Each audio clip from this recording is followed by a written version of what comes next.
Well, all right, you guys. Um, First time I've done this, but I just did an hour video for you, and I've decided not to send it. I'm really tired, and I was rambling, and I'm still not sure I'm totally in a position to make a video, but I want to because I've gotten so many people contacting me concerned and wondering what to do. The main thing I want to get across right now is this was a great day in gtii. The stock traded like a champ. It has the last, I guess, 3 trading days, and then including today, the last 4 trading days. This has been a majestic run upward. It's orderly. It's one of the best trading patterns I've ever seen. And I've built positions in other stocks and had investors in other stocks, and they've worked. But this one, the fact that every time it's up, it kind of pulls back a little bit. The guy lets the Kramers sell to him, and then it goes back up. I think there's a pro in there, but it's orderly. There's a lot of distribution. We've been in the green, unless I'm mistaken, I think it's 4 straight days. It's just exceptional. You should be happy tonight. You should be ready for tomorrow. It's going to be exciting. But this was a great trading day. Now, the stock went to 897 and then it pulled back. And so that's discouraging. But believe it or not, the best thing for this trade is for the stock to rally and pull back, fill in. What they have an expression on Wall Street that it, to the extent that there were real trades, that stock moved from weak hands to strong hands. It takes out the weak hands, but also it builds more of a base. As an example, if I were to give you my brackets, which I really only pretend to understand what that means, it's cold out, so just feeling like winter's on its way. If I gave you my brackets now, they'd be higher than where they were before, because we're now, assuming everything stays about the same, the launch of this stock, the final breakout of this stock will come from a higher number, not 530, but from 668, I think was where it closed. So, I would put my brackets now, it's at $68, $680, and even though it's a little hard to believe, 6,800. Obviously, I would give my higher percentage that it's going to kind of walk its way up to $68. And I feel pretty confident that it's going to go to $500, $600 in a spike. But to go to $5,000 or $6,000 or $7,000 in a spike is possible. But then you're starting to reach, and it gets less and less likely. But let's look at some of the dynamics really quickly. And I'll try to be quick because I am so tired. I didn't sleep well last night, and it is stressful watching this stock. Today, some of these new people that came in, they're like, I guess these people have existed throughout history. When they used to go along the King's Road in Middle Ages England, there were robbers, and if you go to Rome, there's pickpockets that come around. Well, these are just pickpockets, and what they did apparently is short in the real short context, 6 million shares today. It may have been related to the Kramers, but it also may not have been.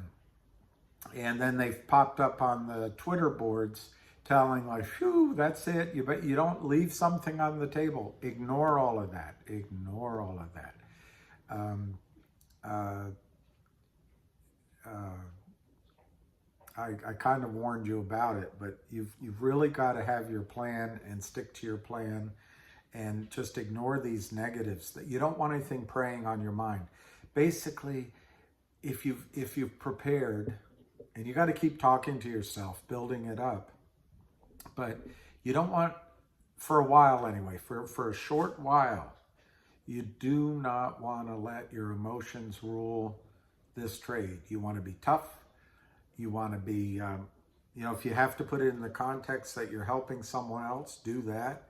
But you're entitled to win on this trade. It is working. I'm telling you, this trade is winning. You've got the whole army of people behind the trade now.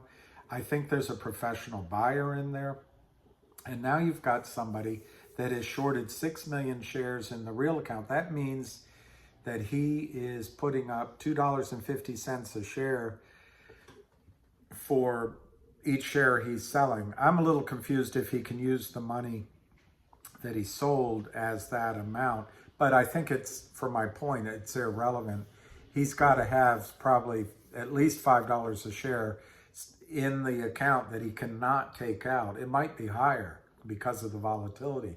So my point is, the only way he can make money is if he closes his trade. Now, he's on Twitter trying to get you guys to sell out, have the stock go down. Well, he hasn't done any studying. He just sees the stock up, and he's in here to see what he can take from you. And he may win 5 cents, 10 cents, but on 6 million shares, I think he's going to have a losing trade, and then he has to cover. So in my opinion, that is a huge new positive for you. The second thing is the warrants are completely alive now. They've gone back to just leaving the original warrants in place, which I think is a positive for you. It's a positive for the company. Why is it good for the company? They get cash. Why is it good for you? Is the warrants are free to trade. The shares that underlie the warrants, once they're exercised, are free to trade. But what it could do in the situation that we're looking for is, as people exercise their warrants, the brokerage firms are going to have to go out and locate shares, because all they've put in a lot of people's accounts is IOUs. So this is the second thing that I think could be a real trigger in the very short term, days, tomorrow.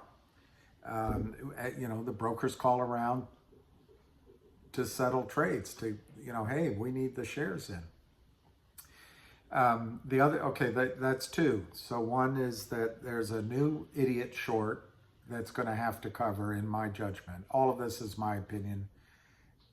It's not financial advice. Two is the warrants are going to cause the brokerage firms, the fact that people are going to be exercising the warrants, they're in the money by about $3. They're going to be out there, the brokerage firms are going to be out there buying shares. Thirdly, the warrants have come alive in the Kramer's account. And in my opinion, I don't know his deal with his prime brokers, but that's negative equity because he's short. So he's going to have to put up money, and it might be $2.50 a warrant, $2.50 a warrant. I don't know. I'm pretty sure it's going to be the negative value, which is at 275, with it closing at, let's call it $6.75, which it wasn't. It was slightly less. That's $4. Did I get that right? That each warrant the Kramers are going to have to put up as a margin call. I mean, it's huge. there was one other thing that I wanted to say. Oh, the Kramers are down now. And today they were down as much as $1 billion in paper losses. 1 billion. I don't see how they can withstand that.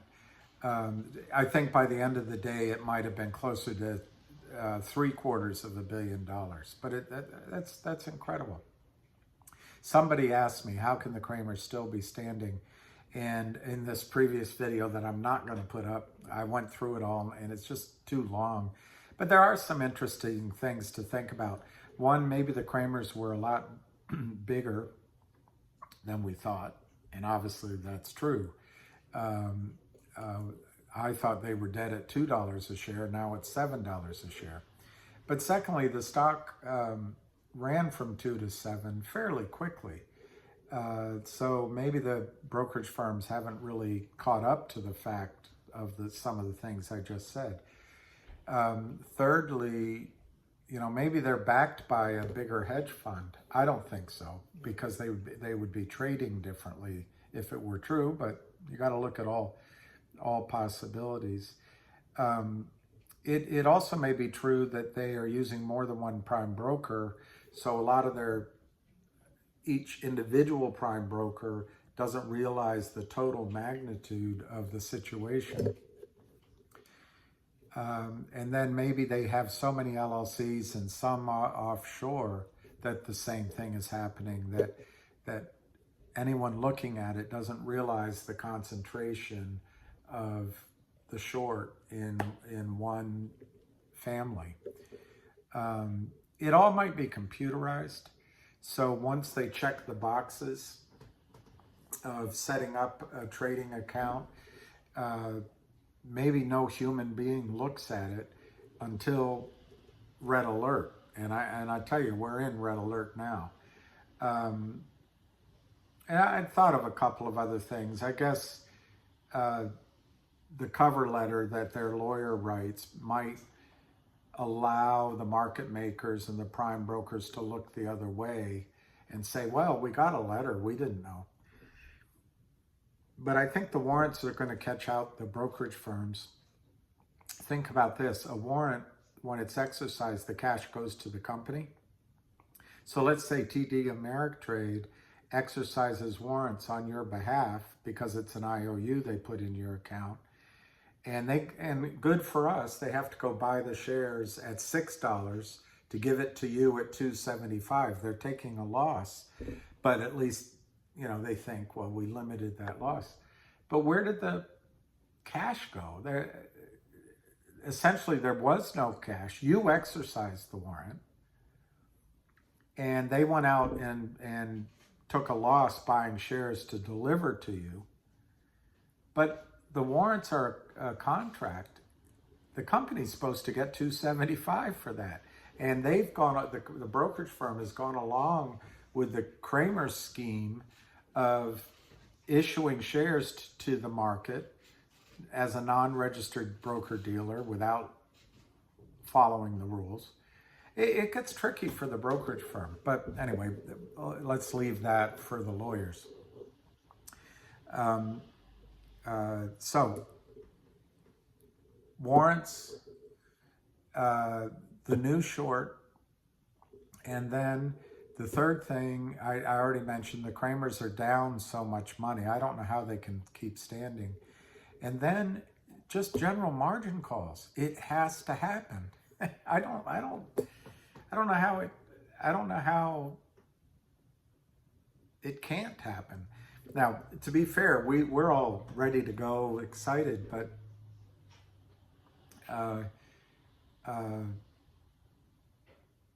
let's see. It's only been 3 business days since the stock started breaking out, so maybe it's not enough time for the back offices to issue the market call, or they are letting the Kramers lie to them. But I think that this is going to end very quickly. I'm so tired, I don't remember if I just told you that my brackets would be higher. I think I did, so I won't go through it. But the reason I want to re-emphasize that is the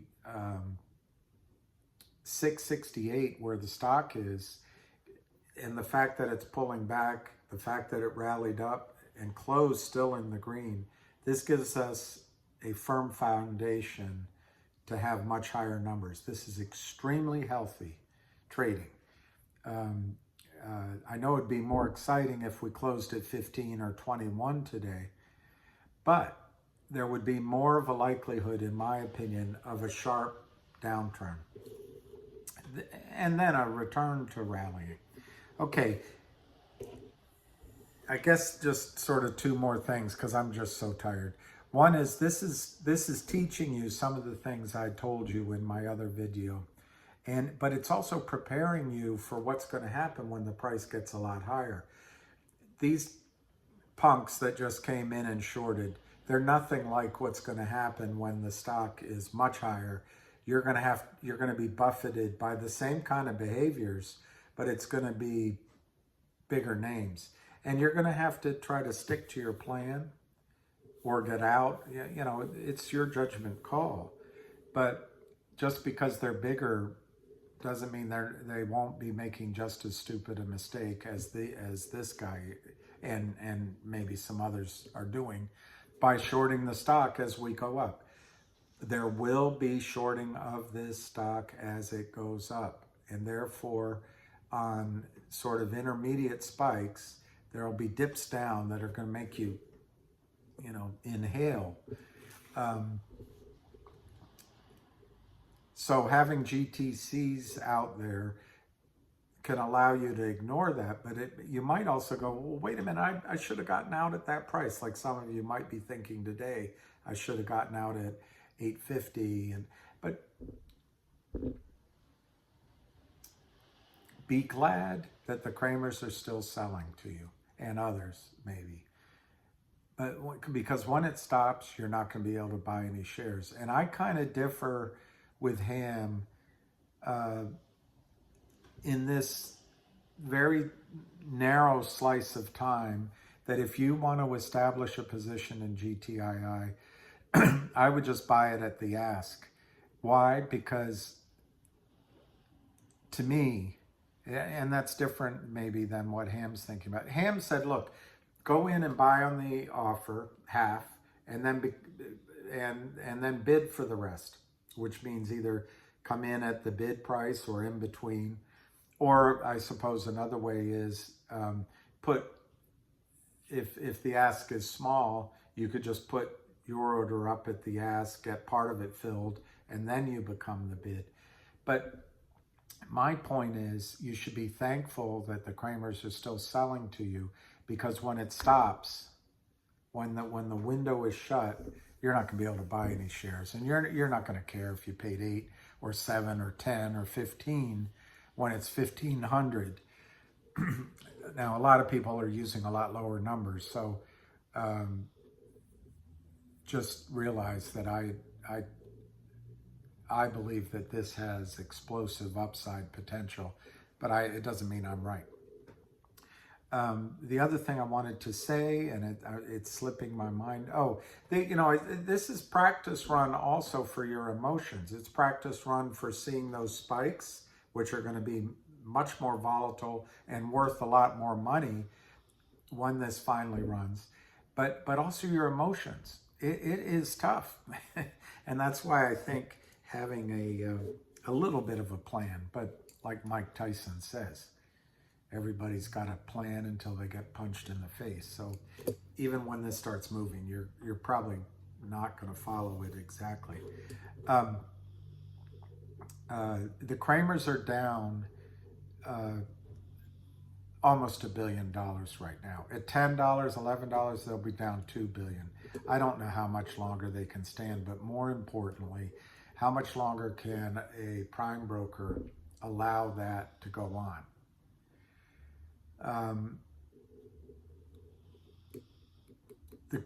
To the best I can calculate, the Kramers, but listening to everybody, I have no information beyond anyone else, but they're down 120, they've shorted 125 million shares. naked, don't exist. It has to be covered. There was, I think, 35 million shares in the float. That's expanded a little bit by one of the acquisitions now. So depending on how you calculate it, it's 2 to 3 to 4, even maybe 5 times still to cover. So the final thing I really want to let you know is if you're in this stock to trade for $1 or $2, well, okay. But it's going to be the difference between sitting on a small plane when it takes off and you kind of feel the pressure. I've never been on a rocket, but imagine being on Elon Musk's rocket going to Mars, and when the afterjet puts it, you're going to be back on your seat with your face falling backward. When the prime broker gives up and buys, this is going to be, you'll see it. The volumes and the price are going to start to move, and it has not happened yet. So you're not in it for 50 cents or $1 or $2. And I guess I'll say one last thing that I'm struggling with, because I don't want to bring up any other stocks, but there's another stock that Ham mentions that I did own some of, and I was hoping to get into, and I wish he hadn't told everybody about. But it's a distraction to me right now, and I don't want to be distracted. The buy price is an important decision that you have to make, but your selling decisions, because you can break your shares up into parts, are some of the most important decisions you're going to make over tomorrow or the next few days. And you're going to emotionally have to be, okay, I'm happy with that, and don't worry if it goes higher, or if you put it up too high and you miss out. You can't be like I always am. Oh, I woulda, I shoulda, I coulda. You're not going to get it perfect. But anyway, all right. I'm so tired. I'm glad this is shorter. I'm sure I could have done a better job, but I want to tell you this was a great trading day. You should not be worried. The story is better than it was last week because there's a new short adding fuel to the fire. The Kramers look to still be selling. The stock closed up 25% today, another green day. The buying has been so orderly that I'm convinced a professional is in there. And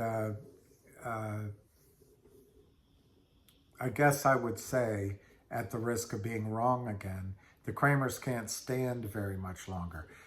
I was wrong at earlier prices because they're still standing, but at least allow me the fact that the prices have gone up so quickly that if the brokerage firm gave him 2 days, 3 days, 4 days for the money to come in, then it's not really relative to the price. It's just they had time.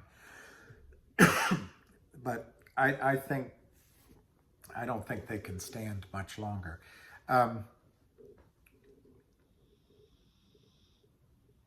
That's about all I can think of right now. This is still a winning, very much so, a winning trade. You've got to ignore the air pockets downward because unless the story changes, which it's actually changed to the better, you're still in it for the big rally. And that number to cover is 125 million shares. And believe it or not, that might be conservative by, it might be twice as much or more. Okay, I'm going to stop it there. I apologize for being a little disjointed. I'm just so tired. Just please sleep well tonight. Smile tonight. Wake up tomorrow without anxiety. Remember, you're in a much better position than the Kramers themselves. They're fighting criminal charges. They've hired Gibson Dunn, who's a white-collar criminal, the guy they hired. they've got usury battles going on. They've got, at least in this stock, they've got $1 billion in paper losses.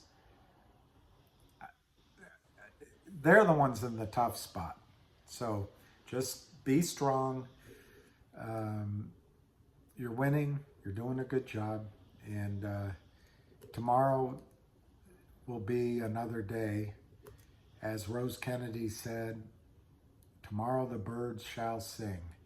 So tomorrow we'll get them. So anyway, good night. I wish you the best and cheers.